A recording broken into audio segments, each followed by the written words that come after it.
Hello,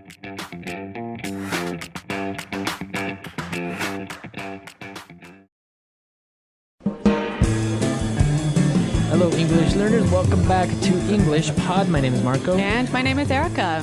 Today, we're bringing you another one of our sports lessons, and this time, we're going to go to a boxing match. That's right. So we're going to be learning language that you can use if you're talking about boxing, but not only boxing, right? Right. We can also use this language for describing a fight or somebody that's fighting. Okay, so not that we're asking our listeners to get into fights, but if ever you see a fight, at least now you'll have the language to talk about it. Exactly. So let's listen to our dialogue for the first time. It might sound familiar. We have the legendary Rocky Balboa at English Pod fighting for the heavyweight championship. So let's see what happens. Welcome back, boxing fans. My name is Rick Fields, and here with me is the man with the iron jaw, Bob Copeland. Thank you, Rick. We're coming to you live from Las Vegas. We're in the beautiful MGM Grand Hotel and Casino, where the World Heavyweight Championship is about to get underway. That's right, Bob. We're about to witness the legendary Italian stallion himself, Rocky Balboa, square off against his lifetime rival, Apollo Creed. This will be a gruesome match for sure. Both fighters are in the ring, and we are about to begin. In the blue corner, weighing in at 220 pounds, the former heavyweight champion of the world, the master of disaster, the one and only Apollo Creed. In the red corner, weighing 218 pounds, and with a record of 47 wins and 37 knockouts, the undefeated, undisputed heavyweight champion of the world, the Italian stallion, Rocky Balboa.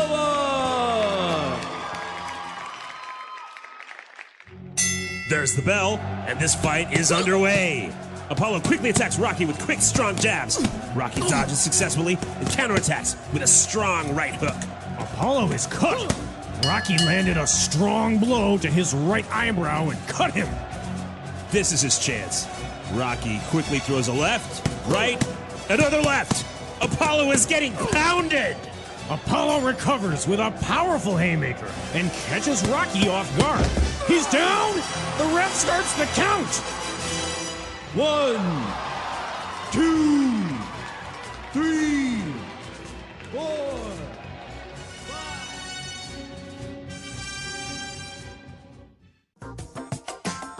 Wow, sounds like a great fight. Amazing fight, and I don't know who's going to win. Rocky apparently got knocked down. What do you think will happen? Well, if I know anything about Rocky Balboa, he will not stay knocked down for long. All right, so let's take a look at some of the language we saw in this dialogue in Language Takeaway. Language takeaway. Well, Rick Fields said that we have a very gruesome match tonight. A gruesome match. Gruesome. All right, so if something is gruesome...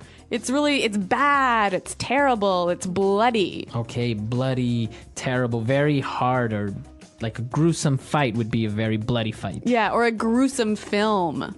Okay, very good. So, gruesome. Now, they mentioned that both fighters are in the ring. Both fighters are in the ring. The ring. Okay, so the ring is the physical space where they fight. But isn't it square? Yeah, it is square. It is not really circular, but it's called a boxing ring. I'm not really sure why. Well, maybe one of our listeners knows and can tell us about that, because I am not an expert on boxing. But what I do know is our next word. They were describing Rocky Balboa's career, and they said he had 37 knockouts.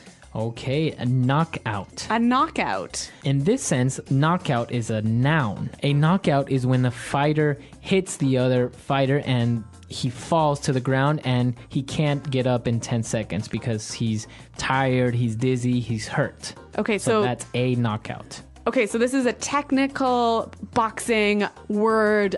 It's the action of falling to the ground and not getting up. Right, but there's also a verb, to knock out. Or to knock someone out. So exactly. So when you say, I knocked this guy out. It means I hit him so hard that he fell to the floor and maybe he was unconscious for a while. So he fell asleep, basically. Almost. Yeah. So it's very similar, the noun form to the verb form. Like basically, if you knock someone out, you get a knockout. Okay, so to knock someone out, a knockout. All right. Now for our next word, we saw as Apollo quickly began to jab Rocky Balboa. So the noun, a jab. So a jab.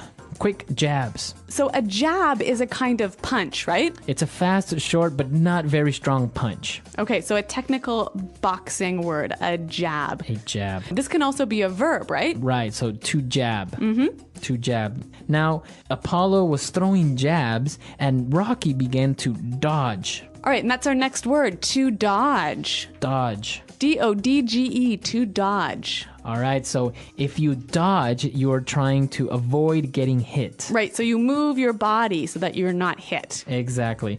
Now, we can also use it in different ways. Not only do you dodge when somebody's trying to punch you, you can also, for example, dodge a bullet. Right, so when you dodge a bullet, you avoid some bad situation or some bad event. Right, so we have many examples of dodge used in other contexts, so why don't we listen to some examples? Example 1. See that guy dodging through the traffic? He's going to get hit by a car if he's not careful. Example 2. Well, the storm turned south, so it looks like we managed to dodge a bullet. Example 3. Look, you're the one who is in charge of sales and the numbers are down. It's your problem, so stop trying to dodge your responsibilities. You know, that word reminds me of another sport, dodgeball. Oh, dodgeball, exactly. Same principle. Yeah, but that's an entirely different lesson. I think we need to focus here on the boxing vocabulary. So the announcers said that Apollo is getting pounded. To get pounded. To get pounded. Now, if someone is getting pounded... They're getting hit really hard. And a lot. So to get pounded. Get pounded. And now we have one more word, and it's also another boxing term called a haymaker. A powerful haymaker. Okay, so Apollo received a powerful haymaker. Now, this word is actually new to me. So, Marco, what does it mean? Basically, it's a very strong, very wild punch. Okay, so you don't have really good form. Your body is kind of moving all over the place. Right, so you don't have much balance, so you just throw your entire body and your fist at someone to hit them as hard as you can. That's a haymaker. All right, a technical boxing word here for you guys. But now we've got some interesting phrases for you on Fluency Builder. Fluency Builder. All right, so on Fluency Builder today, we're going to take a look at some of these phrases, and we have 4 of them for you today. So let's get started with the first one.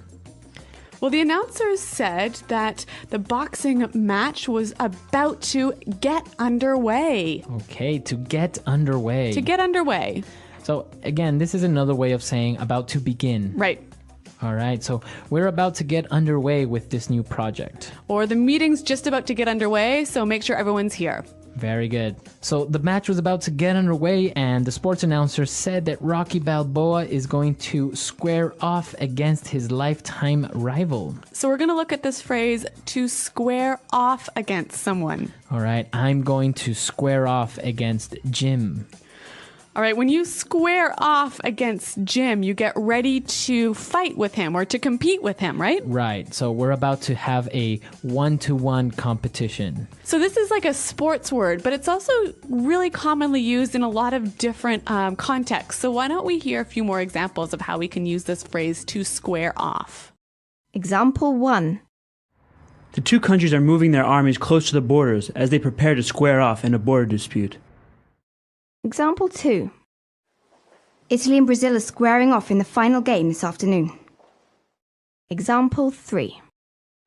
Lisa and Daniel squared off against each other in the marketing meeting today. They were both pretty angry.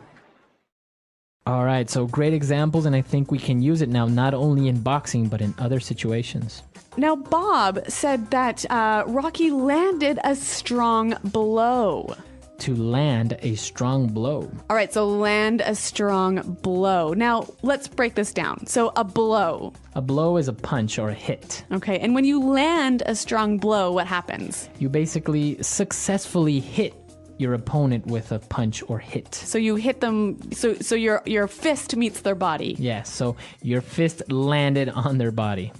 So I could also change this a little bit. I could say, I landed a punch. Right. Or in boxing terms, he landed a strong left jab. Okay, so to land a blow. The announcer described it as Rock threw a left. To throw a left. So he said he threw a left and a right. Now again, we'll take this one apart. So a left, what are we talking about? Basically a left punch, but we can omit punch. Okay, so it's a punch with your left hand, but the verb throw, you throw a left punch. So basically you punch somebody with your left. Okay, so it's just another way of saying to punch someone. To punch someone, right? Yeah. So Bob started to throw some punches at the other guy. All right, or look over there, that guy's throwing punches. All right, so to throw a left, to throw a punch. Now again, you can use this in a lot of different ways with a lot of different types of punches. So you could say to throw a jab. Okay, or throw an uppercut. Or throw a hook. Okay, so now that we've seen all these phrases, why don't we listen to the dialogue for the very last time, and we'll come back in a little bit. Welcome back, boxing fans. My name is Rick Fields, and here with me is the man with the iron jaw, Bob Copeland.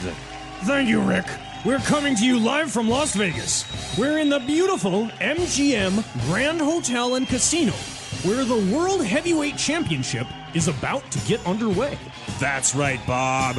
We're about to witness the legendary Italian stallion himself, Rocky Balboa, square off against his lifetime rival, Apollo Creed. This will be a gruesome match for sure. Both fighters are in the ring, and we are about to begin. In the blue corner, weighing in at 220 pounds, the former heavyweight champion of the world, the master of disaster, the one and only Apollo Creed. In the red corner, weighing 218 pounds, and with a record of 47 wins and 37 knockouts, the undefeated, undisputed heavyweight champion of the world, the Italian stallion, Rocky Balboa.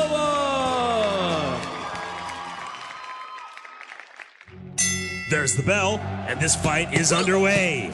Apollo quickly attacks Rocky with quick, strong jabs. Rocky dodges successfully and counterattacks with a strong right hook. Apollo is cut. Rocky landed a strong blow to his right eyebrow and cut him. This is his chance. Rocky quickly throws a left, right, another left. Apollo is getting pounded.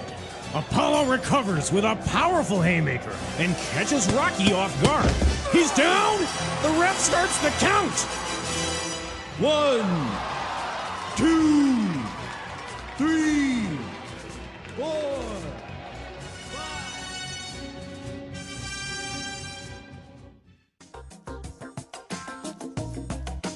So as I mentioned, Marco, I'm not really that much of a fan or that knowledgeable about boxing. And actually, this is becoming a theme in these sports lessons, isn't it?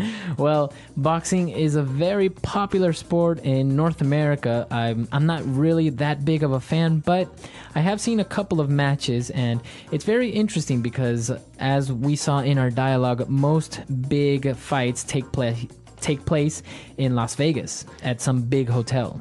Right, but you said it's super popular and everyone wants to watch these matches, and obviously everyone can't go to Las Vegas. So what's the common way for most people to watch these boxing matches? Right, so in the United States, there's something very popular called pay-per-view, and I'm sure in your countries you have something similar. Basically, pay-per-view, you can buy the fight so you can have access to it and watch it on your TV. But you only pay one time to watch like maybe 2 hours, right? Right. So let's say you're at your house, it's 6 o'clock and the fight begins at 8. So you can call your TV cable company or maybe use on the internet with a credit card, and they activate it on your TV so you can watch the fight, and when it's over, well, you finished watching it. Now, it's pretty expensive, isn't it? Yeah, pay-per-view can be very expensive depending on what event it is, because sometimes it's boxing matches, concerts, or special events. So it can maybe cost, I don't know, $60, $80, maybe $100. So it's very popular for one house to buy the pay-per-view, and then many friends come over and everyone chips in with $5 or $10 and everyone watches it on one TV. All right, so the pay-per-view boxing party, a common way to watch the sport in America. Exactly. Now, why don't you guys visit our website and tell us about boxing? Do you guys like it? Do you know anything about it? Are you guys maybe even boxers yourselves? Or former boxers. All right, so we'll see you guys at our website. And also, if you have any questions or comments, be sure to leave them there as well. You can find us at englishpod.com. And until next time, thanks for listening and goodbye. Bye.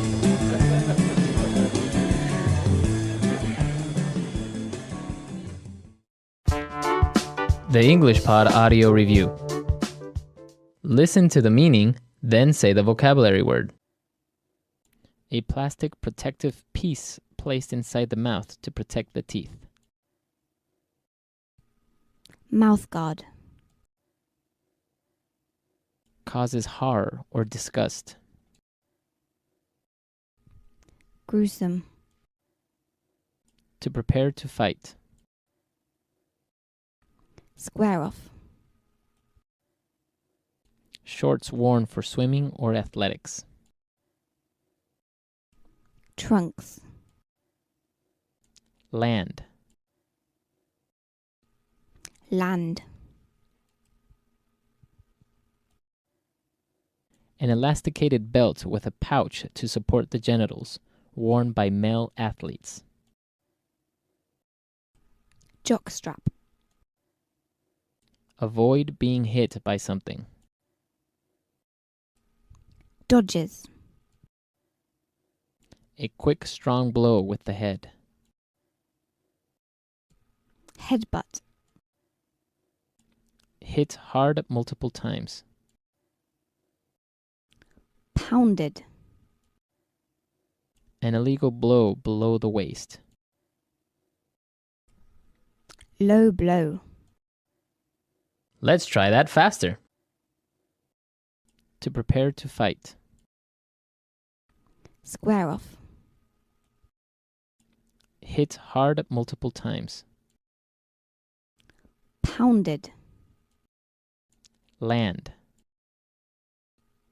Land. An illegal blow below the waist. Low blow. Causes horror or disgust. Gruesome. A quick, strong blow with the head. Headbutt. An elasticated belt with a pouch to support the genitals, worn by male athletes. Jockstrap. Avoid being hit by something. Dodges.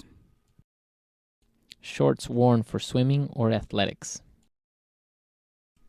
Trunks. A plastic protective piece placed inside the mouth to protect the teeth. Mouth guard. Now say the word and hear it in a sentence. Gruesome.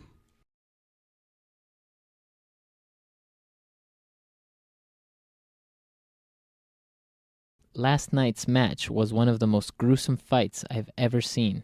Both fighters were bleeding heavily. Gruesome.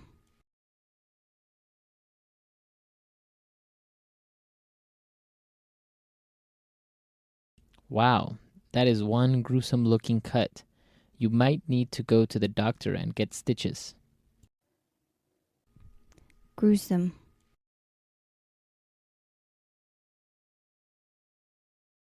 The police described the scene of the crime in gruesome detail.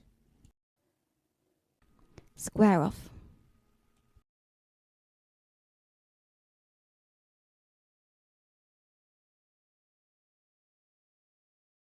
The two countries are moving their armies close to the borders as they prepare to square off in a border dispute. Square off.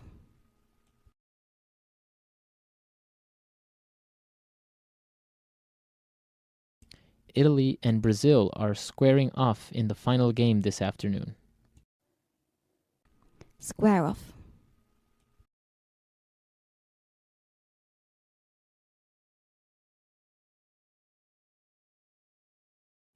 Lisa and Daniel squared off against each other in the marketing meeting today. They were both pretty angry. Land.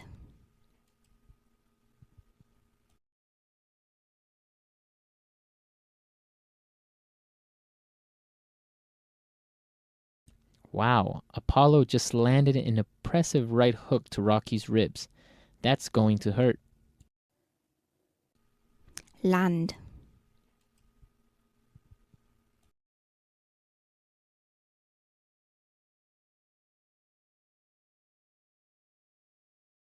Hey, I didn't lose too badly in the fight yesterday. I landed a few good punches here and there. Land.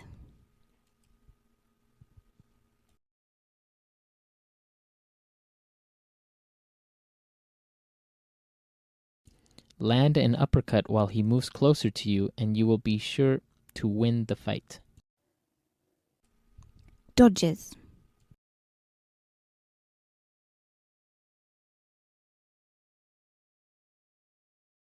See that guy dodging through the traffic?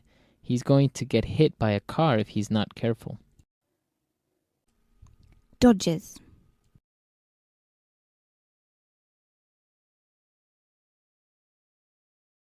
Well, the storm turned south, so it looks like we managed to dodge a bullet. Dodges.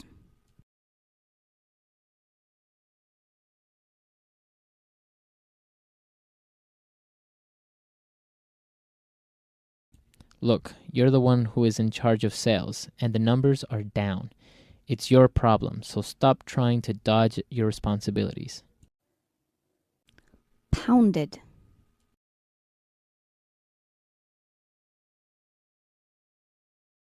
If you say one more thing about my mother, I'm going to pound you. Pounded.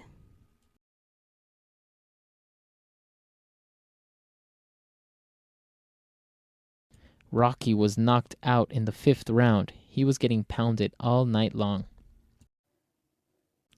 Pounded.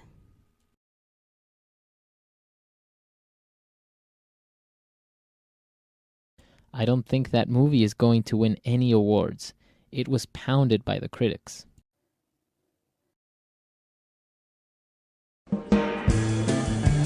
Hello, English learners. Welcome back to another lesson with us at English Pod. My name is Marco. And I'm Erica. And today we don't feel very good. That's right. Actually, in this lesson, we're talking about a hangover. Hangover. Wow, that's an interesting word. What does that mean? Well, when you drink beer or wine or vodka and you drink too much of it, the next morning you have a hangover. Okay, so a lot of our listeners have probably experienced a hangover before. It's very likely. But the problem is when you have to go to work the next day. Yes, and you might need to actually miss work, but you need some good words and phrases to describe how bad you feel. Okay, so let's listen to this dialogue for the first time. We have a guy describing his hangover and why he missed work that day.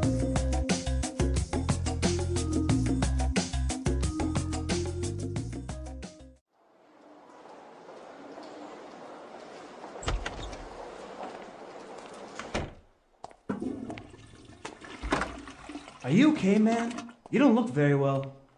I feel terrible. I went out last night with Trevor and things got a little out of hand. Nice. So where did you guys go? We hit up a couple of local bars and met up with some friends. Everything was cool until Mike came along, and it turned out that it was his birthday yesterday. Oh no. Mike's birthday is a drink fest for sure. Tell me about it. We drank everything in the bar. Is that why you missed work today? Yeah, I woke up this morning feeling really nauseous. I threw up like 5 times. Ew. I was so dehydrated that I drank a gallon of water and my head has been pounding all day. I swear, I am never going to drink again. Too bad, man. Tonight is Tracy's going away party, and she asked if you were going to go. Oh yeah? I'm there.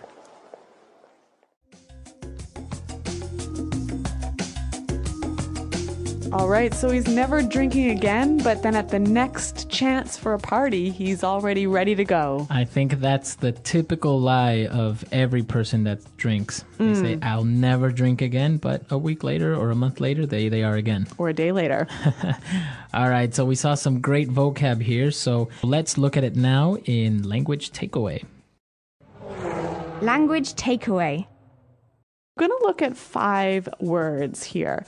Now, the first one, they talked about how Mike's birthday is a drink fest. A drink fest. It's a drink fest. All right, so we have this word drink fest. Now, what is this fest part? Well, maybe you recognize the word Oktoberfest. Okay, or festival.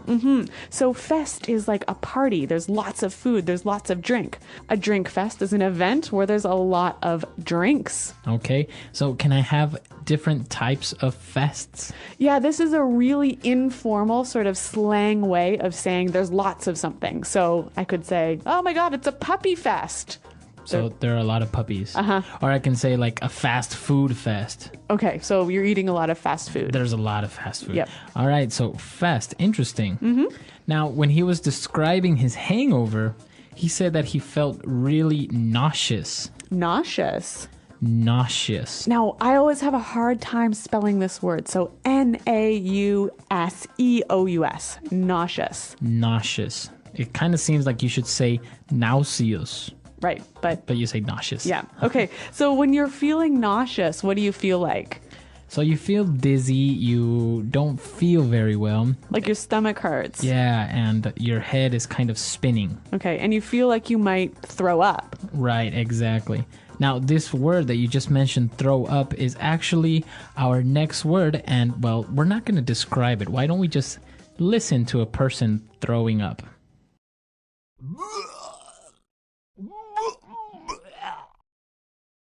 Oh, Marco, that was horrible. Well, that's the only way we could actually explain throw up. I mean, it's kind of a hard word to explain, but I'm sure everyone understands now what it means, right? Okay, the word is to throw up. To throw up. To throw up. Our next word. Now, our guy who's hungover, he said, I was so dehydrated. Dehydrated. To be dehydrated. So this is an adjective, and it means that I have no water in my body. Exactly. Okay, so I am dehydrated. I need water. Yeah, common feeling after drinking too much beer, huh? Exactly. Now, our final word, he said he had a headache, and he said, my head's been pounding all day. Okay, so his head has been pounding all day. Now, this verb, pounding, it sounds like this. All right, so a clear example of what your head feels like when you have this very bad headache. You can also say, I have a pounding headache. I have a pounding headache, exactly. Or my head is pounding. All right, so 5 great words that we just looked at right now. So why don't we listen to our dialogue a second time? Let's slow it down just a little bit, and then we'll come back and take a look at some phrases.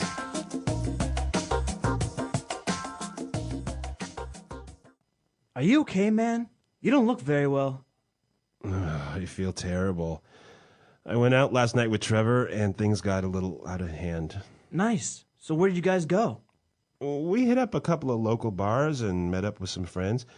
Everything was cool until Mike came along, and it turned out that it was his birthday yesterday. Oh no. Mike's birthday is a drink fest for sure. Tell me about it. We drank everything in the bar. Is that why you missed work today? Yeah, I woke up this morning feeling really nauseous. I threw up like 5 times. Ew. I was so dehydrated that I drank a gallon of water, and my head has been pounding all day. I swear, I am never going to drink again. Too bad, man. Tonight is Tracy's going away party, and she asked if you were going to go. Oh yeah? I'm there. All right, well, that was a little easier to understand this time. Now, you mentioned that we've got some great phrases, so let's go to them now in Fluency Builder. Fluency Builder. All right, so as we heard in the dialogue, the party was, I think it was a great party, right? Well, it sounds like it was fantastic. Well, apparently it was a great party, and he said that he went out with Trevor, and things got a little out of hand. Things got a little out of hand. Right, so things got a little out of hand. Now, to get out of hand, what's that mean? Well, we have some examples, so let's listen to a couple of them before we explain it. Example 1. Honey, the kids are getting a little out of hand. Can you do something? Example 2. Guys, this argument is getting out of hand. Let's all calm down. Example 3.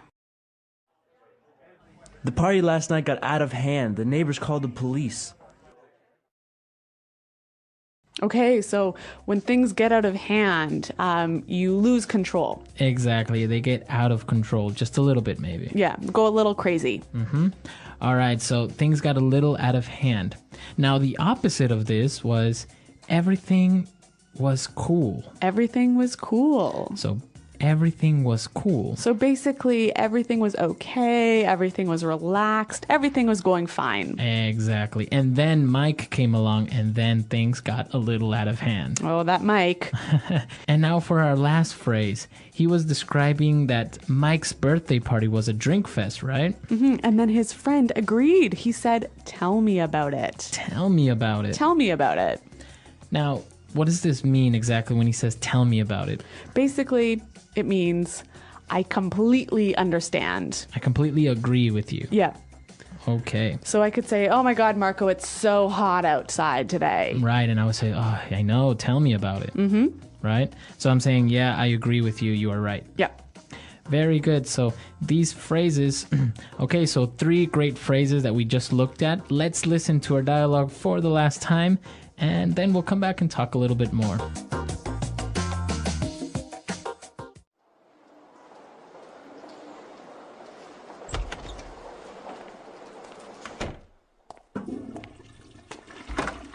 Are you okay, man? You don't look very well. I feel terrible. I went out last night with Trevor, and things got a little out of hand. Nice. So where did you guys go? We hit up a couple of local bars and met up with some friends. Everything was cool until Mike came along, and it turned out that it was his birthday yesterday. Oh no. Mike's birthday is a drink fest for sure. Tell me about it. We drank everything in the bar. Is that why you missed work today? Yeah, I woke up this morning feeling really nauseous. I threw up like 5 times. Ew. I was so dehydrated that I drank a gallon of water, and my head has been pounding all day. I swear, I am never going to drink again. Too bad, man. Tonight is Tracy's going away party, and she asked if you were going to go. Oh yeah? I'm there. So it sounds like these guys sure like to go out and have a few drinks, don't they? Yeah, exactly. And I think this is a very common thing among, well, young people, usually in the United States. You know, after a day at the office or something, they'll go, or even in Europe, they'll go to the pub, right? Yeah, but the thing is that in America and Canada, we're very careful about alcohol and young people, right? Yeah, exactly. The legal drinking age in the most part of the United States is 21 years of age. And really, many parents or families will never let their children drink alcohol until they're 21. Right. And also the laws that control alcohol, like for example, on television, if you notice a TV commercial with a beer or a wine, you will never see the person actually drinking it. It's illegal. Yeah, that's true. While in other countries, it's okay. You'll see people drinking it, Yeah. having fun. In these commercials, they can only maybe put them close to their lips, but not drink it. Interesting. And another weird thing is that, sometimes you might want to sit in your back garden or out on your porch and have a beer after work, right? But in places, it's totally illegal to do that. You can't be outside with alcohol. Right, you can't be seen drinking, or you Yeah. can't be on the sidewalk or on a bus drinking. Well, in other places you can, right? You can just have a beer on the subway. So it's a little bit different policies on alcohol control. What do you guys think about it? Do you think it's correct, or do you think maybe it's a little bit too exaggerated? Come to our website, englishpod.com, and tell us about it. All right, we'll see you guys there, and until next time. Thanks for downloading, and goodbye.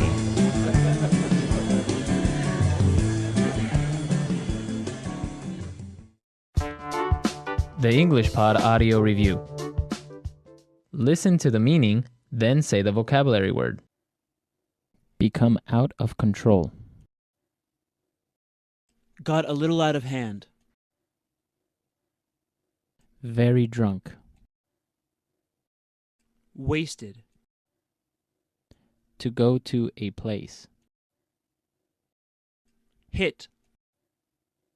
To vomit. Barf. To happen a certain way. Turned out.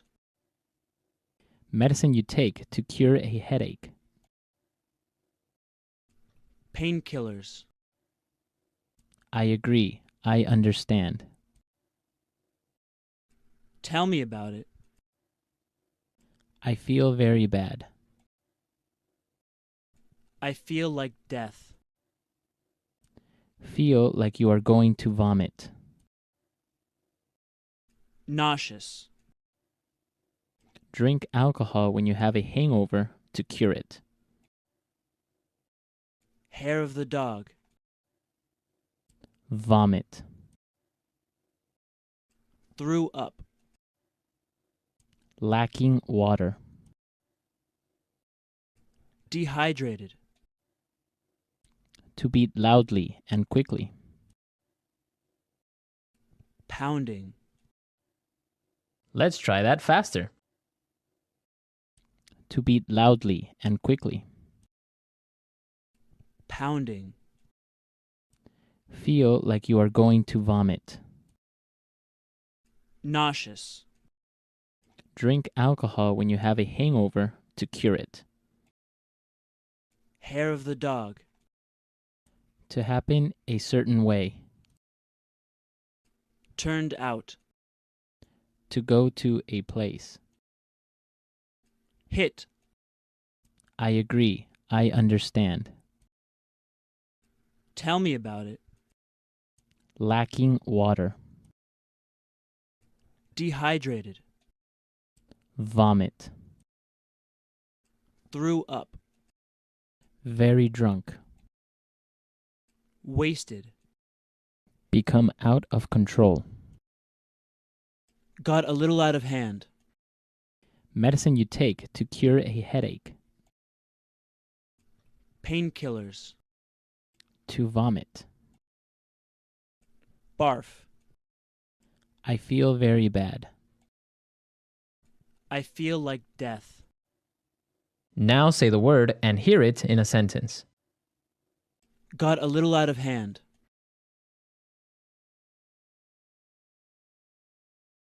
Honey, the kids are getting a little out of hand. Can you do something? Got a little out of hand.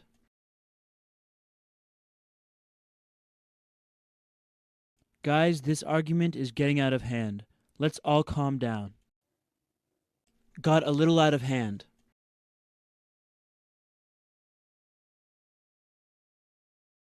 The party last night got out of hand. The neighbors called the police.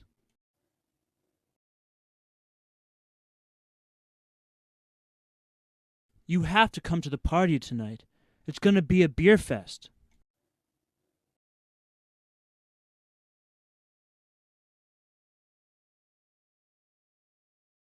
It was a real food fest last night at Pete's house.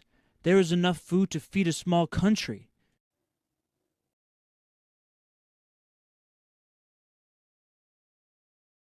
We have to go to Jessica's birthday party. It's going to be a chick fest for sure. Nauseous. It's normal to feel nauseous sometimes during a pregnancy. Nauseous. Every time I get on a boat, I feel really nauseous.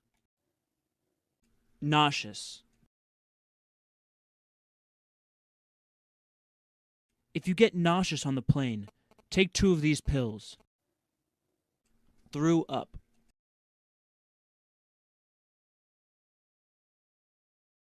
Carl got on the roller coaster and threw up all over me. Threw up.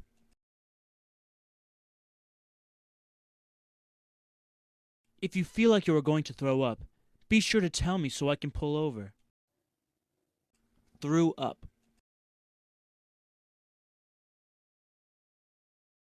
If you have too much to drink, you will throw up later. Pounding. I have a pounding pain in my head. Do you have any aspirin? Pounding.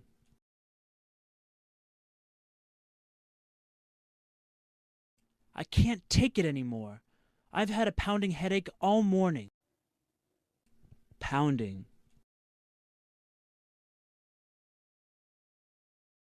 My head started pounding the moment I saw my ex-girlfriend.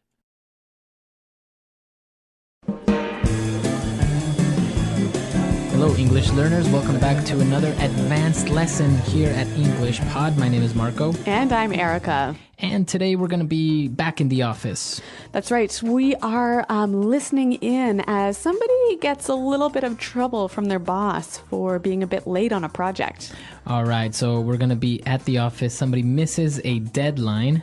And so, well, how do you handle the situation? What can you do to explain yourself? And what language can you actually use to talk about missed deadlines and late work? All right, so let's see why this person missed the deadline, and let's find out what happens.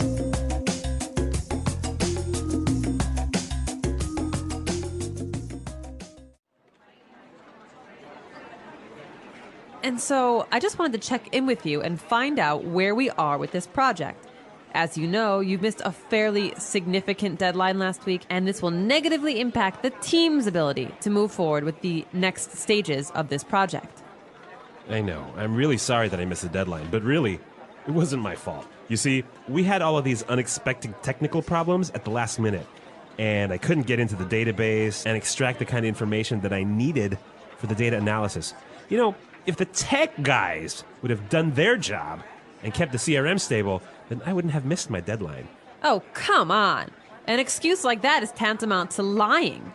You're essentially blaming the tech team for your time management issues rather than accepting responsibility for the fact that you were procrastinating for the past 2 weeks. No, I'm not trying to pass the buck here. I know it was me who was ultimately responsible for getting this done. But the thing is, I could have finished on time if the system hadn't gone down. And you know, with everything I've got going on now, I can't afford to waste time dealing with technical problems. I've got a lot on my plate, and there are only 24 hours in a day. I'm not going to accept this excuse. You're using these small technical glitches as a crutch and trying to rationalize the fact that you've missed your deadline. Look, we have standards, and I expect you to live up to those standards. No more phony excuses. If you're in over your head, you tell me. No more missed deadlines. Now, I want that data on my desk by 9 a.m.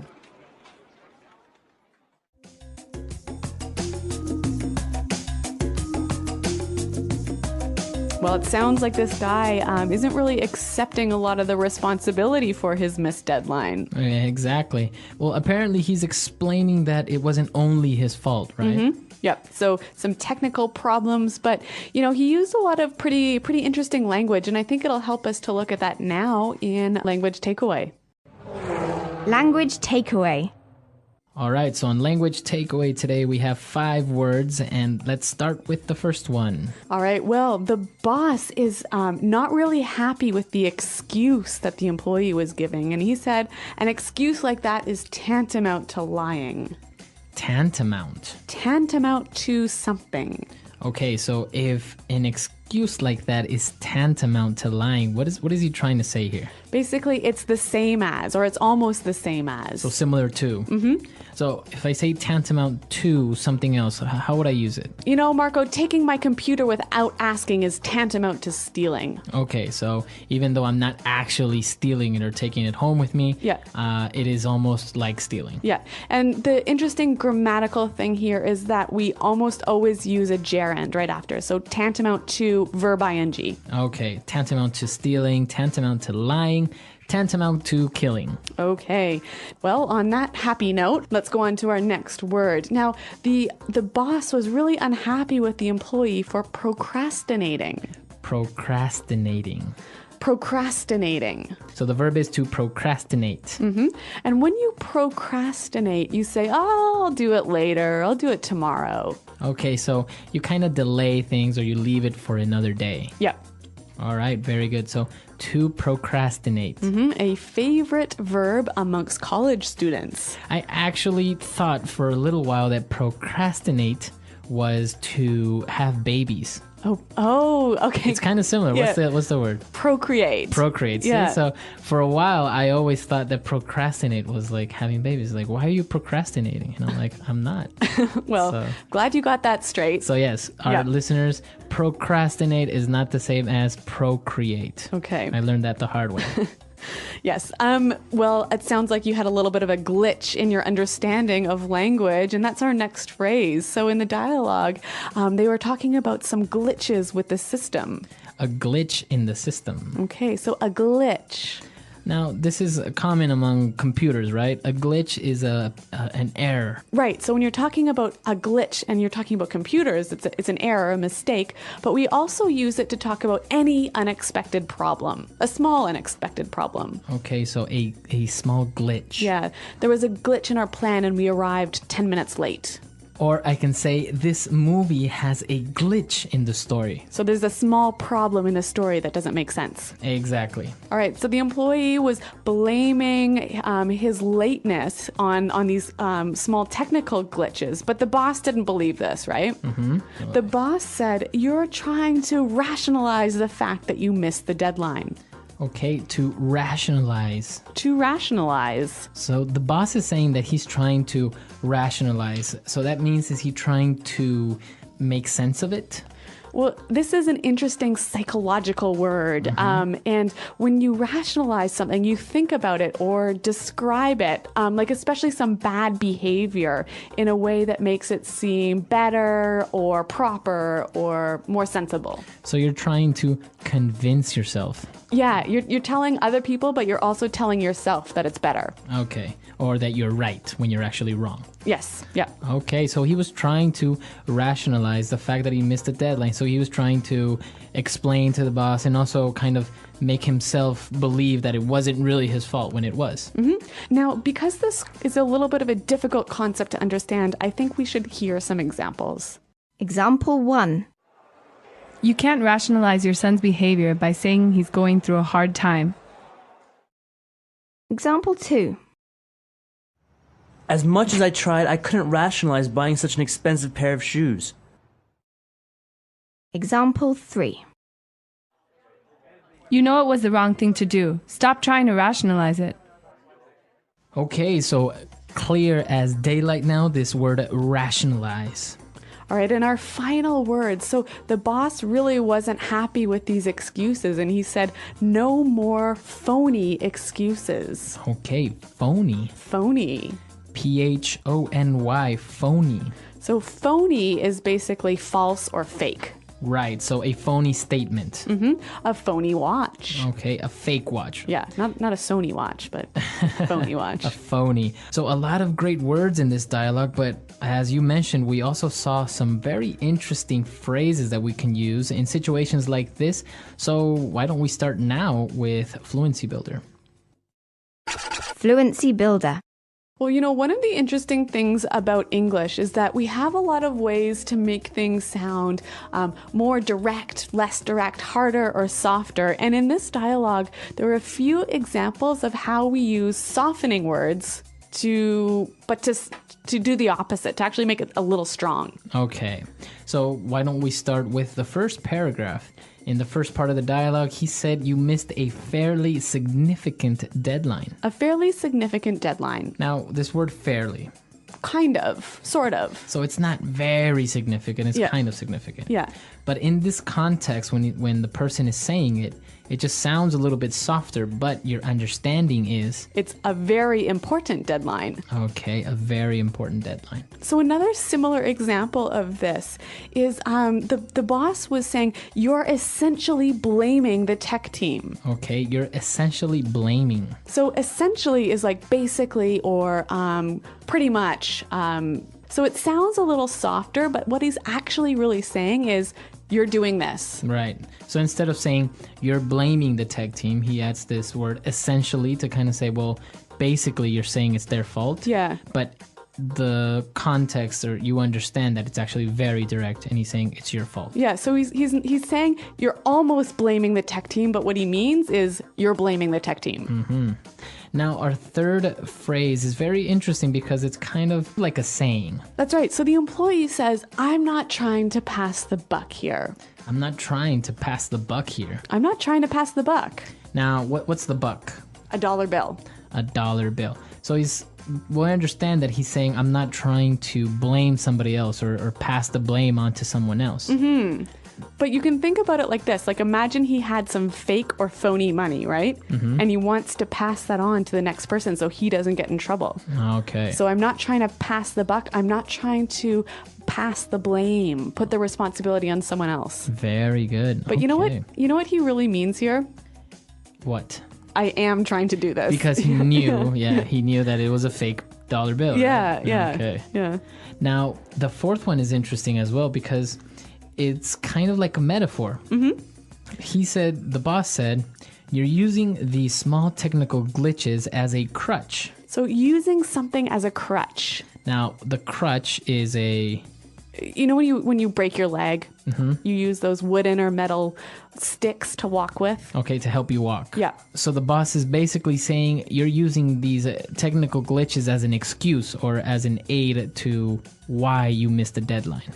Yeah, so if you think about it like this, some people might say, okay, if you walk with a crutch, then you won't succeed, right? Mm-hmm. Because whatever. Mm-hmm. So this employee is basically saying, yes, I know that I should meet deadlines, but these problems, these glitches are like my crutch that make me not succeed. Okay, so he's trying to just make excuses, basically. Mm-hmm. So, God, Marco, that was a little bit difficult to understand. Do you think we should give a couple more examples? Yeah, I think some more examples would be very useful, so let's listen to a couple of them now.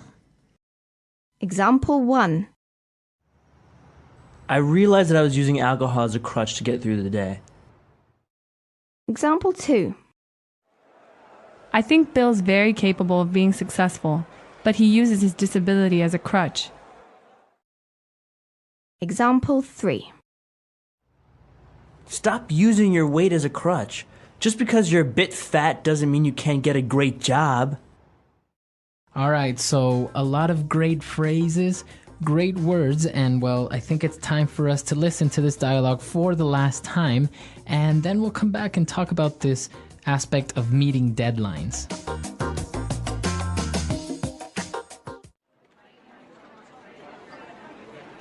And so I just wanted to check in with you and find out where we are with this project. As you know, you missed a fairly significant deadline last week, and this will negatively impact the team's ability to move forward with the next stages of this project. I know. I'm really sorry that I missed the deadline, but really, it wasn't my fault. You see, we had all of these unexpected technical problems at the last minute, and I couldn't get into the database and extract the kind of information that I needed for the data analysis. You know, if the tech guys would have done their job and kept the CRM stable, then I wouldn't have missed my deadline. Oh, come on. An excuse like that is tantamount to lying. You're essentially blaming the tech team for your time management issues rather than accepting responsibility for the fact that you were procrastinating for the past 2 weeks. No, I'm not trying to pass the buck here. I know it was me who was ultimately responsible for getting this done, but the thing is, I could have finished on time if the system hadn't gone down. And you know, With everything I've got going on now, I can't afford to waste time dealing with technical problems. I've got a lot on my plate, and there are only 24 hours in a day. I'm not going to accept this excuse. You're using these small technical glitches as a crutch and trying to rationalize the fact that you've missed your deadline. Look, we have standards, and I expect you to live up to those standards. No more phony excuses. If you're in over your head, you tell me. No more missed deadlines. Now, I want that data on my desk by 9 a.m.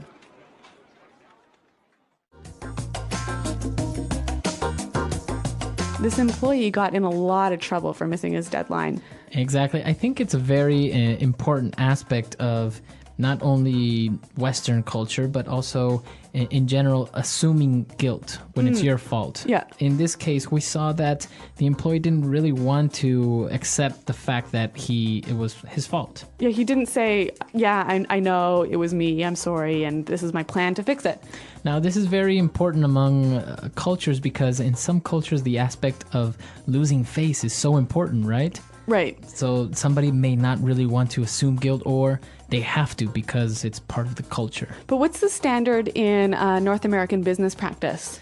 I would say that you would have to assume responsibility and take responsibility for your actions, right? And say, yes, it's my fault, I did it, but I'm gonna get it fixed, or I'll do it, or I'll make up for it. So some good business tips here today in this lesson. Now, remember, if you have any questions about the language or want to tell us a little bit about how you assume responsibility in your culture, visit our website at englishpod.com. Right, we're always there to help you out, and until next time. Thanks for listening, and goodbye. Bye.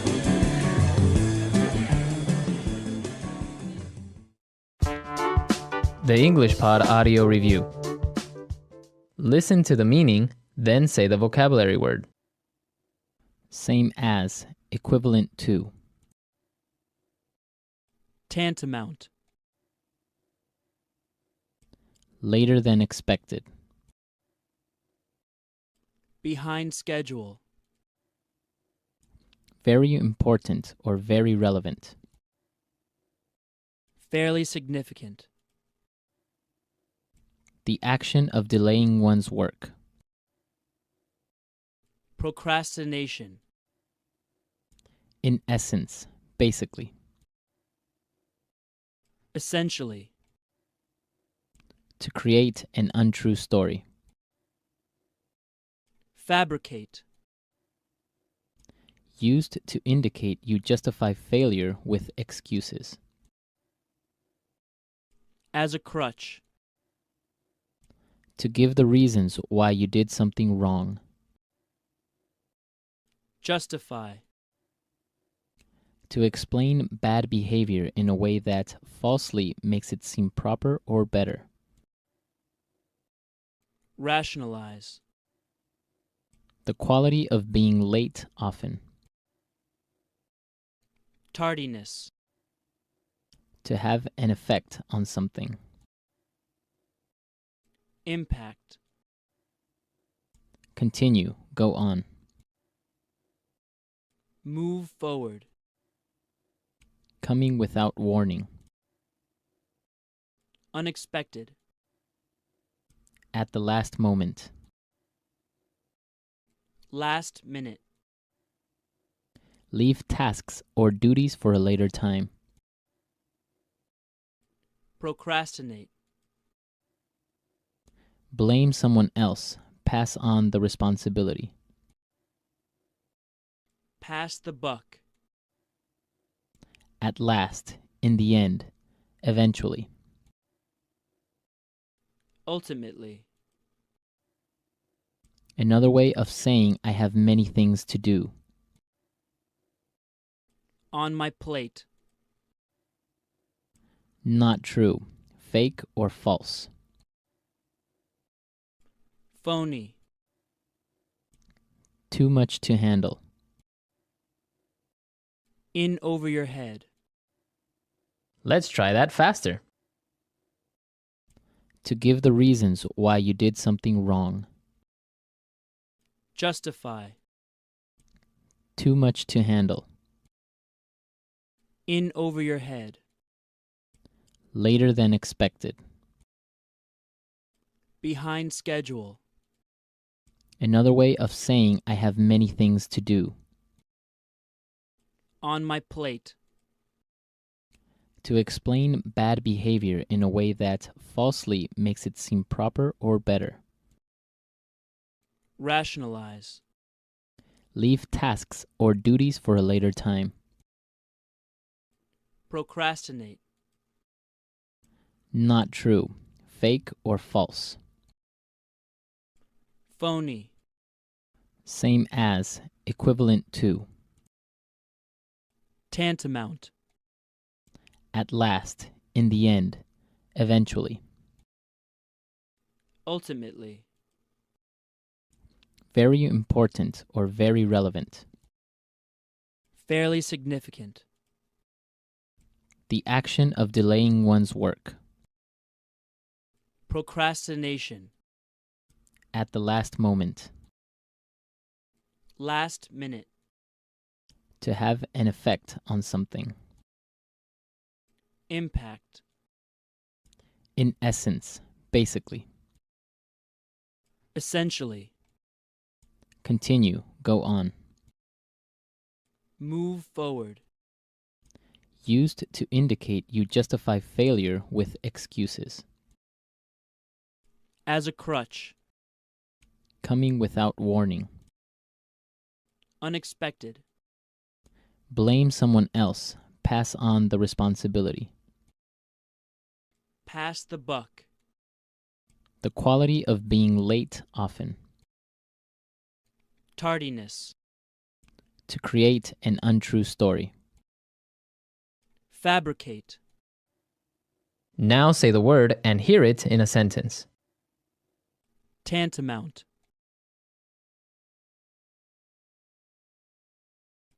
Not telling me everything is tantamount to lying. Tantamount.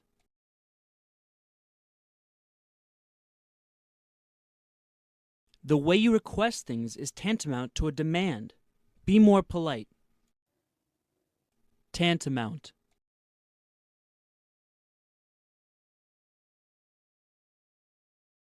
The president's words were so harsh that they were tantamount to a declaration of war.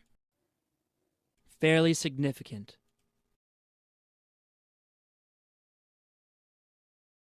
There is a fairly significant amount of money in that bank account. Fairly significant.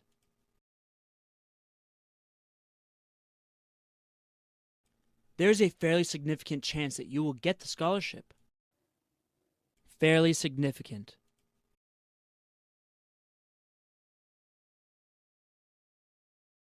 The president talked about how fairly significant economic growth is expected this year. Essentially.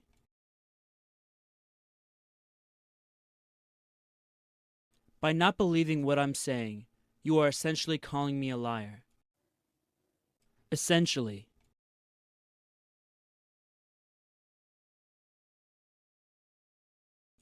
The company is essentially laying people off in order to reduce costs. Essentially.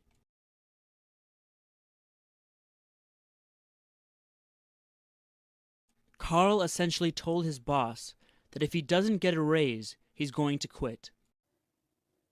As a crutch.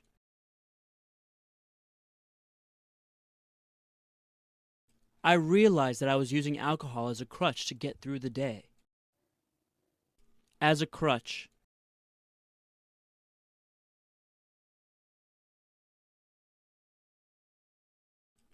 I think Bill's very capable of being successful, but he uses his disability as a crutch. As a crutch.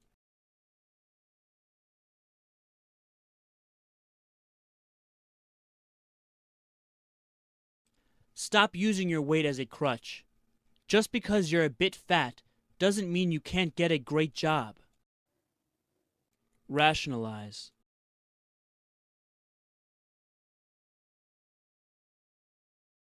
You can't rationalize your son's behavior by saying he's going through a hard time. Rationalize.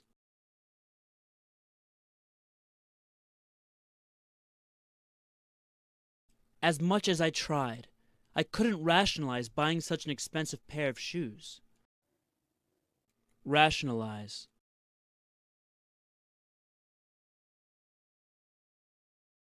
You know it was the wrong thing to do, so stop trying to rationalize.